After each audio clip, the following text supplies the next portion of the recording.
문재인 정권은 군사 분계선상의 정찰 자산을 일거에 무용지물로 만들어버리고 또 서북 도서에 피로써 지켜온 NLL을 또 우리 해병대 장병 전력을 한순간에 무력화시킨 그런 가운데도 이 평화 안보만 외쳐되면은 모든 것이 다 해결되는 것처럼 이렇게 국민을 호도하고 있습니다.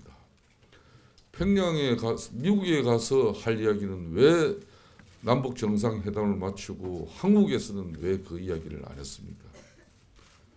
문재인 대통령의 이런 이중적인 한마디로 대한민국 국민 경시하는 그런 자세에 대해서 대한민국 국민들은 자신이 남북 정상회담을 통해서 무슨 이야기를 해도 되고 무슨 결정을 해도 아무 문제가 없고 대한민국은 일사불란하게 자신이 따르고 있기 때문에 아무 걱정이 없다는 식으로 미국에 가서는 미국 언론인과 미국 대통령 앞에서는 자기가 김정일로부터 들은 이야기를 다 하고 있습니다. 이것은 한마디로 우리 국민을 경시하고 무시하는 자세고 태도일 수밖에 없습니다. 오늘 자유한국당은 긴급어총을 통해서 안보를 포기한 남북 정상회담에서의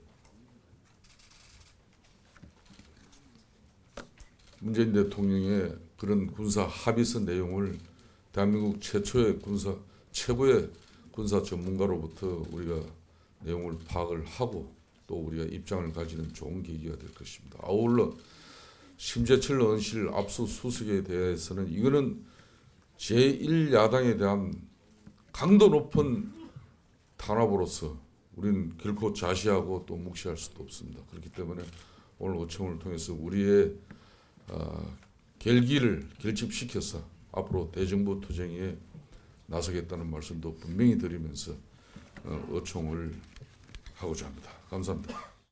남북관계에 관한 문제인데 평화는 우리 모두 이 자리에서 평화를 보장하는 사람은 한 사람도 없을 겁니다. 평화는 반드시 우리가 획득해야 될 가치고 또 체제입니다. 그런데 문제는 그 평화가 무엇을 위한 것인가 하는 겁니다. 말하자면 그 평화는 궁극적으로 우리가 편히 잘 살기 위해서 있는 겁니다. 근데 편히 잘 살기 위한 평화가 아니면 그 평화는 강제된 평화고 굉장히 불안한 평화일 수밖에 없습니다. 근데 기본적으로 북핵을 이고 우리가 평화를 이야기할 수는 없는 것 아니겠습니까? 그 핵이 어디를 향하고 있든 또 어떤 말하자면 그 목적에서 만들어졌건 간에 그 핵무기를 머리에 이고서 우리가 평화를 이야기할 수는 없다는, 그렇기 때문에 그런 평화체제의 구축은 반드시 핵폐기와 같이 가야 된다는 것을 이야기를 하고 있는데 이것을 두고서 평화의 방관자니 어쩌니 이렇게 이야기하는 건 좀 부당하다고 생각합니다. 그 다음에 또 하나는 제가 왜 이야기를 굳이 드리는가 하면은 잘 살기 위한 평화를 해야 되는데 잘 살기 위한 평화를 그렇게 생각지 않는 것 같다는 겁니다. 북핵 문제가 마치 말하자면 오히려 뒤로 가도 좋다는 식으로 이야기를 하는가 하면은 그런가 하면은 한편으로 한번 생각해 보십시오. 제가 여러 군데서 이야기를 했습니다만 평화체제가 오고 난 다음에 남북 간의 물자와 산업과 그다음에 모든 그다음에 인력의 이동이 자유로워진다고 했을 때 남쪽에 있는 이 대한민국에 있는 한계기업을 비롯한 제조업들이 어디로 이동하겠습니까? 당연히 생산기지를 북쪽으로 이동할 가능성이 상당히 크고 북쪽의 노동력은 남쪽으로 내려올 가능성이 상당히 크고 그렇다면 도대체 남쪽의 저임금 근로자들을 비롯한 이 노동 일자리와 그분들을 위한 일자리와 그다음에 그 노동하는 그분들의 삶은 도대체 어떻게 되겠습니까? 당연히 말하자면 평화를 이야기를 한다면 장기적으로 남북 간의 산업 구조가 어떻게 분업 체계가 어떻게 돼야 되고 남쪽에서의 일자리를 갖다 유지하기 위한 산업 구조는 어떻게 돼야 되는지 이런 데 대한 나름대로의 면밀한 고민들이 보여야 되는데 그 고민은 지금 하나도 없지 않습니까? 도대체 무엇을 위한 평화를 이야기를 하느라고 평화 마치 그렇게 평화를 이야기를 하고 그 평화가 오면은 모든 것이 다 해결되는 것처럼 북핵이 있어도 괜찮고 한국의 남쪽의 산업이 전부 북쪽으로 옮겨가도 괜찮고 일자리가 줄어들어도 괜찮고 그런 평화를 우리가 원하는 건 아닌 겁니다. 저희들이 자유한국당이 이야기하는 것은 우리가 모두가 잘 살기 위한 평화, 마음 놓고 편히 살기 위한 평화를 이야기를 하는데 그것을 반평화라고 이야기하고 하는 것은 이런 것은 국민들이 제대로 이해를 해줬으면 좋겠다는 겁니다. 하나 답답한 것은 제가 추석 때 가서 이야기를 들어보니까 국민들께서 아직 잘 정보를 다 취득을 하지 못하셔서 잘 모르는 분들이 굉장히 많았습니다.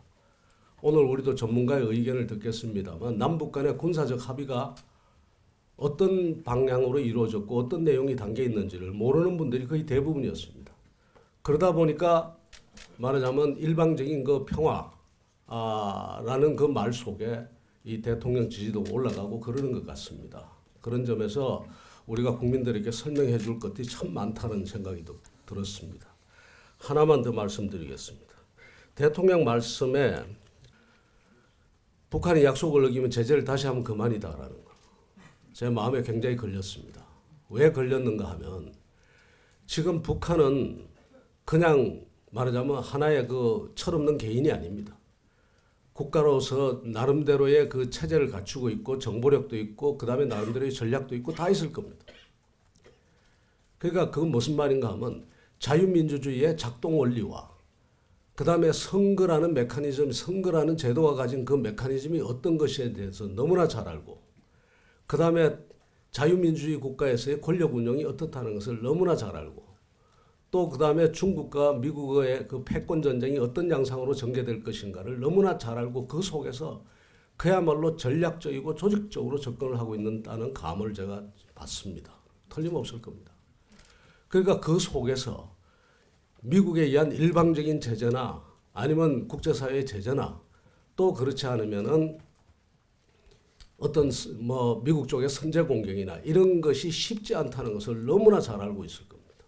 그 속에서 지금 자기들이 취할 수 있는 것을 다 취하고 있는데 우리는 너무나 낭만적으로 생각하고 접근하는 것 같다 이겁니다. 그래서 제가 이거 정말 야 이거 우리가 이래도 되느냐라는 생각이 들었다는 이야기 제가 말씀드리고